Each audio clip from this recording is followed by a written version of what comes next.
So glad you made it today to join me here as I will be sowing these Baker Creek Heirloom TATSOI seeds as well as these allium seeds, a red one and a white one. And we will dive right in, right after I have welcomed you back to the Toxandria Homestead today, where our goal is to set up an urban homestead in the middle of the city on less than a quarter acre of dirt. Yes, you heard that correct. Not soil, but just plain dirt, and become as self-sustainable as an urban homestead can become on this very limited space. We are including everything from growing herbs, fruits and vegetables, both indoors and outdoors, as well as in a greenhouse, to breeding chickens, rabbits, worms, you name it, all for a steady egg, meat, protein and pellet supply. On top of that, we try to incorporate the biodynamic way of gardening as well as the Korean natural farming method, but also a plain and simple compost and rainwater approach, just to find out which one of these methods will prove best in the long run.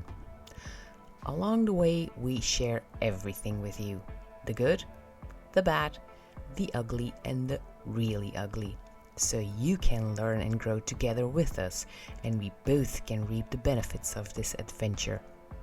So, if all of this sounds like a journey that you want to be a part of, what are you waiting for? Just hit the subscribe button and click on the bell icon so you will be notified every time we upload a new video. Just a small note here. Although our uploading schedule might not be on set times, but rather as it fits into our lives, this is real life, you see, not a pre-scripted soap opera. We do want to make up for this small inconvenience by being present for you down below in the comment section for about roughly an hour every time we publish a new vlog. We're looking forward to meeting you there, right after this video has aired.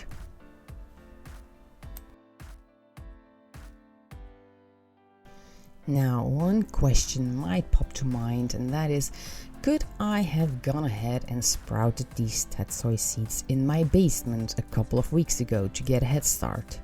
Well, I probably could have, since the temperatures down there are way below the maximum 12 to 15 degrees Celsius, but never below freezing though. But then, the issue of daylight needed for germination seems to rise to the occasion. The seed package does not state specifically whether the TATSOI seeds need daylight to germinate or not, and since my upcoming book on urban homesteading is still very much a work in progress at the time of filming this video, I can only rely on the information that is to be found on the seed package, which is for me the ideal seed depth.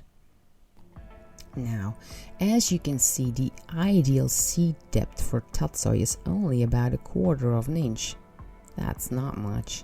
So that means that we scarcely have to cover up the seed with some extra potting soil after we have sown it, which makes me suspect that the seedling will need a sufficient amount of daylight hours, but also sufficient strength of daylight to develop into a strong and healthy seedling right after it has germinated.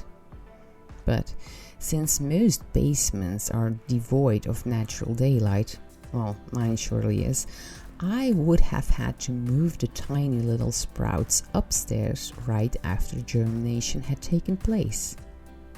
Now, obviously I could have done that. I could have placed them on my southern-faced kitchen windowsill after they had germinated in the dark surroundings of the basement, but that would have resulted in some of the very same issues I have with almost all of my other seedlings that I reside on said windowsill right at this very moment.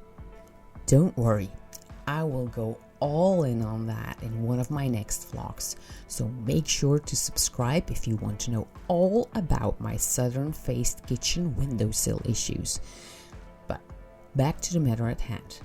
By doing that, chances are that it would probably not have resulted in some decent, strong seedlings whatsoever.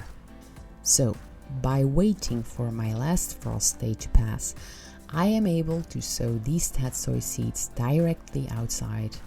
And by taking this approach, I believe that I have chosen the most favorable conditions to give them the best start in life. Now, the one last thing that stands in our way of potential sowing success is whether I should put these trays right up into the direct sunlight, or might it be better to find them a shady place. You see, since these trays are very small and very black, they have of course the tendency to heat up very quickly as soon as the rays of the sun poke through the cloudy skies. The black color of the trays has absolutely no impact on the soil temperature on cloudy days, but together with the clouds, I also notice a lot of sunny intervals coming up in the next couple of days. Which is great, don't get me wrong here, I love some sunshine, but when these trays are put in direct sunlight, even if the surrounding temperatures are not that high, the temperature of the soil in these little pots could easily go well over 12 to 15 degrees Celsius. So I think it's right about time for a little experiment here. I am going to sow 2 trays of each of these seeds. All of them will be kept outside at all times. However, one half I will put in direct sunlight, the other half in the shade. That way, we will find out soon enough which conditions are best for these seeds to thrive in and develop the strongest plants.